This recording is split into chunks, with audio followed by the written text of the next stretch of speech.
Hey y'all, hope you're doing good today. So I've got my blue light on here, so let's hope it's gonna work. If not, it'll be the phone microphone and hopefully it'll be good enough. So I have been wanting to share with you all my thoughts on a movie for a couple of weeks now, or maybe even 3+ weeks now. I watched it recently, and it's it's a really good movie for symbolism. If you have interest, especially with regards to your spiritual growth, your spiritual walk and path, I highly recommend that you take a look at this movie.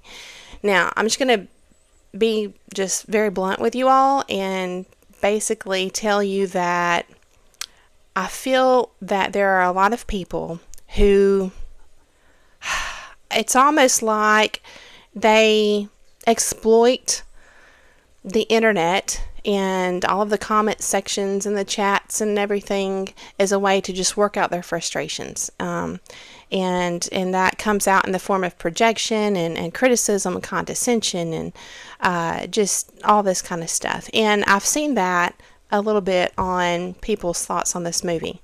So in terms of picking apart every tiny detail of this movie,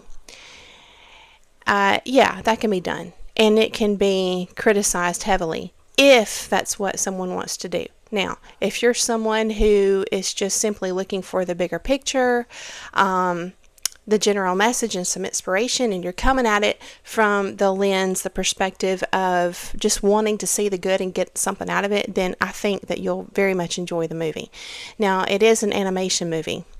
I don't think they really class it as anime, but it's a little bit in that style, but very well done in my opinion. The illustration, the art, the colors are beautiful, and I love how animation is able to capture the magic of the numinous, of the spiritual. It's able to capture that, in very imaginative ways. And so I just encourage you again. The movie is called K-Pop Demon Hunters. And again, I've heard of pastors just ripping it apart, but I'm going to share my opinion on it, okay? And so again, I don't consider myself religious per se, but more spiritual, and I would consider myself a Christian, okay? I do. But again, not bound by any kind of self-imposed rules where I'm trying to earn my own salvation through my works, if you feel me. Okay. So the movie is basically about there's three girls, and they're young women rather, and they are in a band together, and their band's name is Huntrix. This is not going to be a fancy presentation, very casual, and I'm just going to give you a very brief overview of my thoughts so you can go and watch it yourself if you have interest. And it starts out with, they are demon hunters as well as being in a band together. And their whole goal in life, and it gives you the background of when they were little girls, it's kind of like they were chosen, okay, to be the ones to uphold this. It's sort of like a stewardship, okay, of trying to utilize their band to keep everyone in the light in their mind and heart, okay, to encourage people in that way. And so early on in the movie, you see that they're just this is my take, they have great intentions of fighting demons, okay, and this is all illustrated too. And yet they're kind of in their ego, in all of them kind of heavily in their ego state, okay? And it's not to be judgmental. It's kind of like a lot of us don't realize that we're that way too, but sort of like someone early on their journey, okay, who hasn't really self-evaluated yet at this point, okay? And then early on in the movie, they meet this boy band, and the boy band has 5 or 6 members. I can't remember how many there are, but there's a central lead singer, main character as a part of this boy band called Jinu, okay? Now Rumi is the lead singer of the young women, okay? So they recognize pretty quick that these boys are demons, okay? But it's really interesting to see. There's so much throughout the movie. Let me just say that. There's so much symbolism throughout the movie that it would be many hours long presentation if I were to put this forth to you all, and I wish I could do that. I really do. I just don't have the time right now. But the way that demons are portrayed in this movie, they can be recognized by these patterns, and they even call it patterns, which is interesting because in the movie it's a literal physical mark that can be seen sometimes on their skin, and it's like a purple lightning bolt type pattern, okay? But only those who have the eyes to see can see it, okay? Certain angles and stuff like that.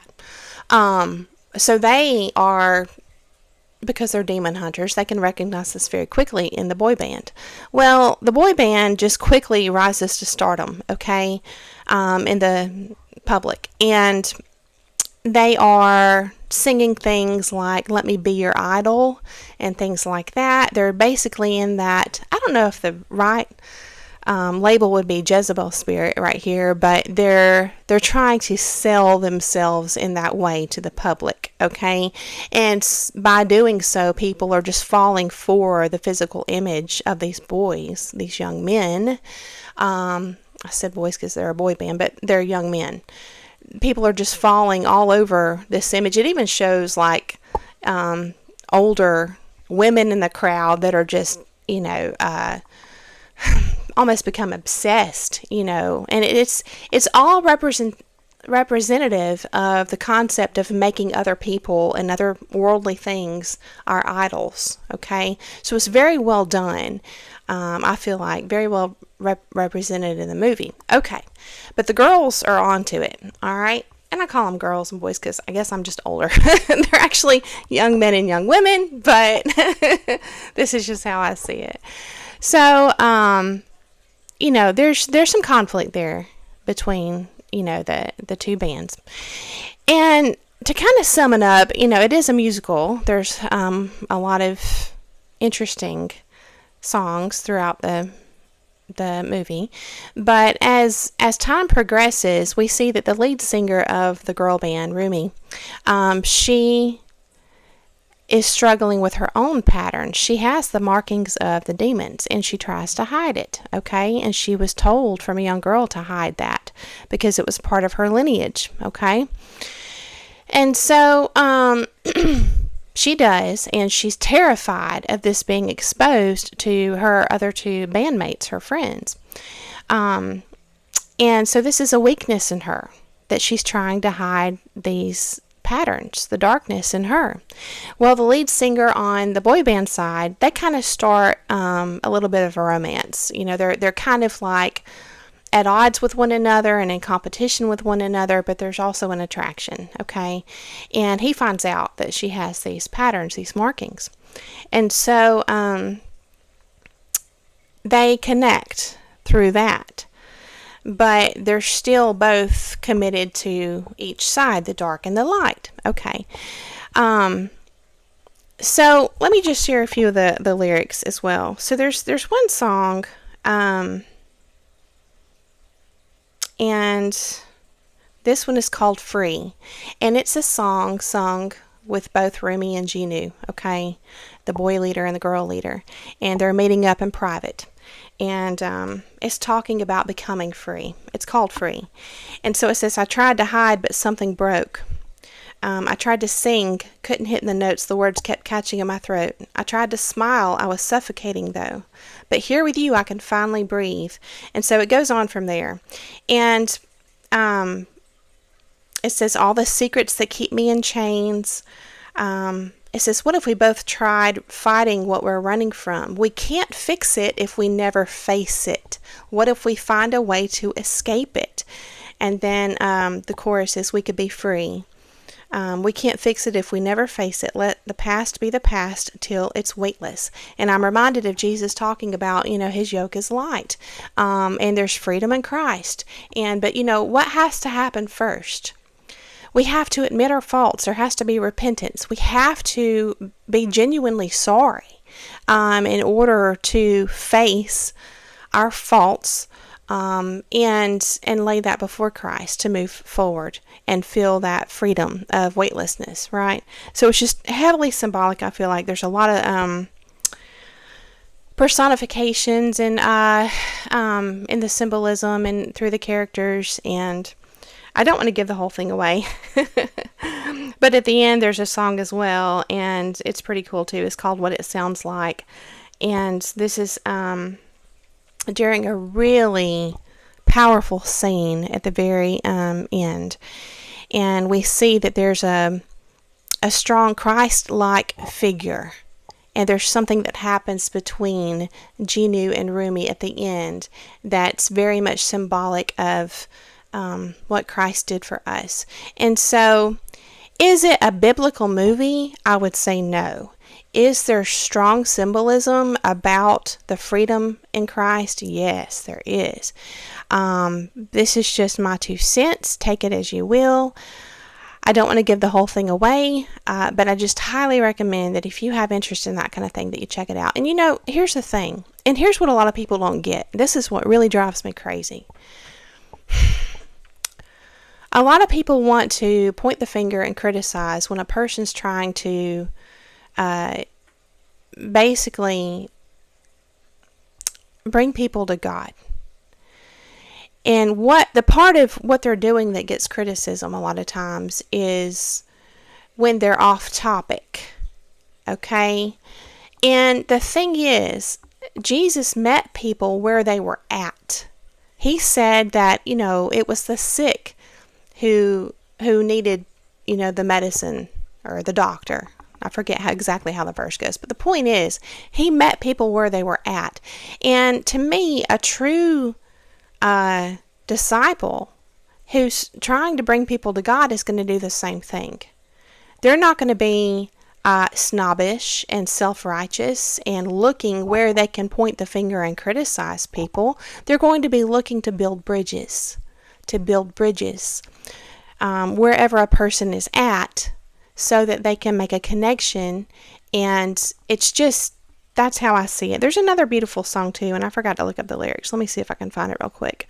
But it's one of their popular songs, and it's called Golden. But the transformation of the girls is, to me, that they have good intentions in the beginning. They're trying to represent the light. They're doing the best they can as far as they know. They're fighting the darkness or the demons. But they're doing it through their own will, okay, on their own. And they're struggling. And that's represented too. In a lot of ways throughout the movie. But when, they turn the attention on themselves and they come to face, who they really are, then there's a transformation. And it's about transformation and rebirth. And so it's beautiful. And so, I'm looking here at the Golden lyrics, and you can look all this up too.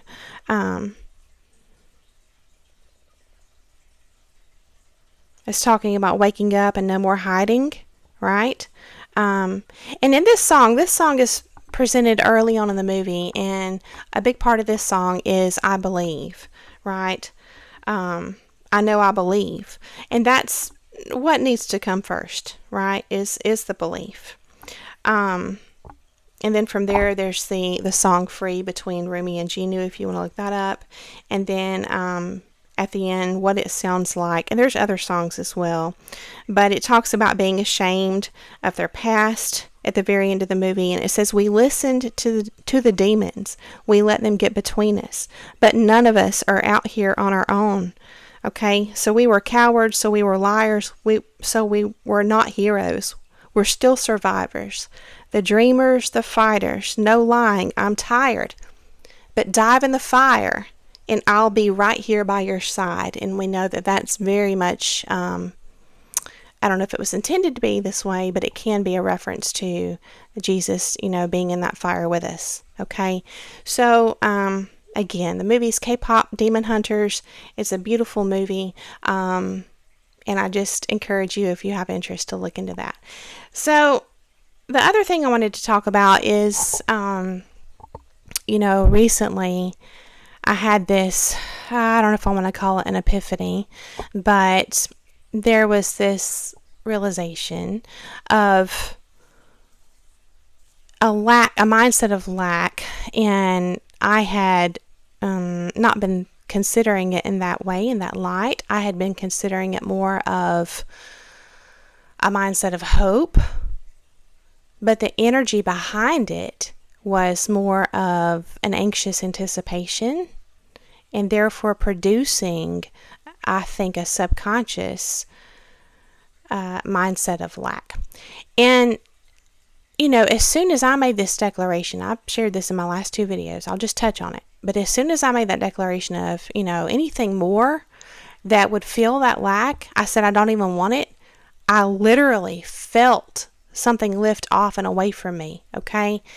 Now, what's interesting is what came to me today is how the devil tempted Jesus. Okay. And he tempted him with offering him all the kingdoms of the world. Okay? But Jesus knew what he was doing, obviously. But he turned that down. And so as long as we are going through life in a mindset of lack, the devil's right there ready to supply. Whatever this is where there's a need. This is why we're told that we're really supposed to walk in faith to the degree that we're truly rooted and grounded in the concept of all is well and we lack for nothing. Because as long as there is a lack there's a need. And when there's a need, again, then it's just you might view it as a doorway, okay, for the devil to tempt us. Because when we have God, we have everything we need. And so what happens is any kind of anxiousness or impatience or anything like that just goes away. It goes away. Okay? But if we can just become conscious sometimes, it's just a matter, that's why I share all this, because, it took me a while to become conscious of all this stuff. And if I can help, just get the wheels turning for somebody else and help them down their path a little further, then I feel good about it, because you can guarantee, I'm thinking about like the spiritual battle, if you view that as the visualization here of what we're talking about, a spiritual battle. I don't know how all this kind of stuff works, but I know from history class at least that a lot of times, the generals, and all the ones that were in charge of the battle plans, they're going to be scoping